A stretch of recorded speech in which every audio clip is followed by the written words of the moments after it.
The village rested beneath the soft glow of the evening sun, golden light spilling over quiet rooftops and dusty paths.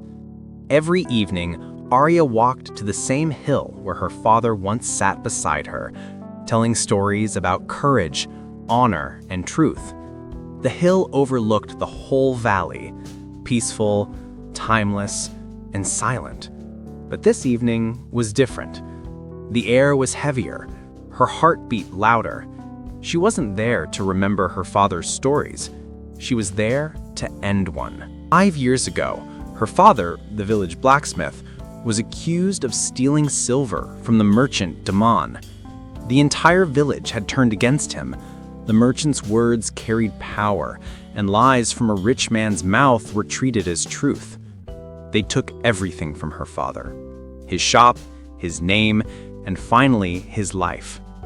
He died with shame, staining the very hands that once forged the village's swords. She was only 16 when she buried him. Her mother cried for days while Arya stood in silence, staring at the hammer her father left behind. That night, she left the village. No tears, no farewell, only her father's final words echoing in her mind. "Never let hatred blind your heart, my child, but never forget who took your light away." Years passed. The world outside was vast and cruel, but Arya learned fast. She worked under craftsmen, studied under jewelers, and traveled to cities where no one cared who she was, only what she could create. She built everything from fine jewelry to clockwork toys. Her skills surpassed even the masters who trained her. And yet, every night before she slept, she whispered her father's name like a prayer and promised that one day she would return. When she did, no one recognized her. The little girl they had pitied was now a calm, graceful woman with eyes that saw everything but revealed nothing. Her hands were strong, steady, and sure.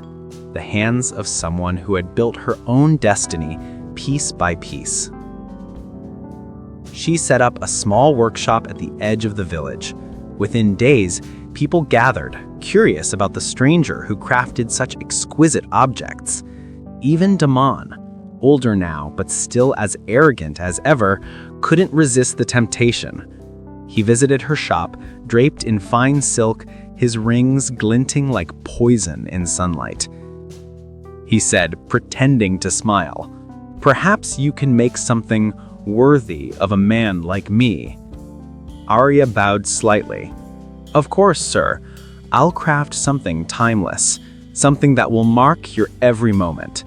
Damon grinned. He had no idea. Weeks later, she presented him with a magnificent silver timepiece. It shimmered like moonlight and pulsed faintly as if alive. Every gear, every curve, every engraving carried unseen precision. Etched on the back was a small hammer, her father's symbol, but Damon didn't notice. Greed blinded him. "It's perfect," he said, turning it over in his hands. "How much do I owe you?"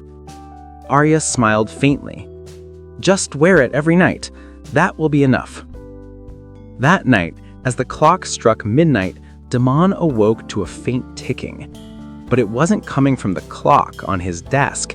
It was echoing inside his mind. The ticking grew louder, faster, until it became whispers. Then the whispers became voices, accusing, pleading, crying. He saw faces, faces of the men he had cheated, the women he had silenced, the innocent he had destroyed. And among them stood Arya's father, silent, his eyes calm and steady. The silver clock trembled violently on the table. Damon tried to throw it away, but it clung to his wrist like a curse. By morning, the once proud merchant was found wandering through the village streets, muttering to himself, clutching the shattered remains of the clock. No one could understand what happened. He spoke only one name, over and over: Arya.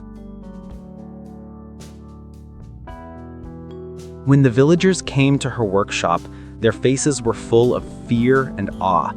One of them dared to ask, was this revenge? Arya looked up from her workbench. Sunlight streamed through the window, casting gold over her tools.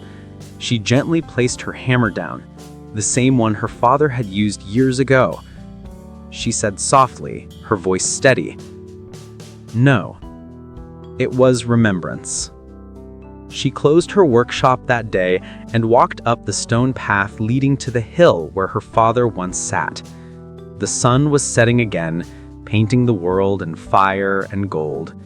She whispered a final goodbye to the wind and left the village behind, not with anger, but with peace. Her father had been right. Hatred blinds the heart, but truth always finds its way. One heartbeat, one tick, one moment at a time.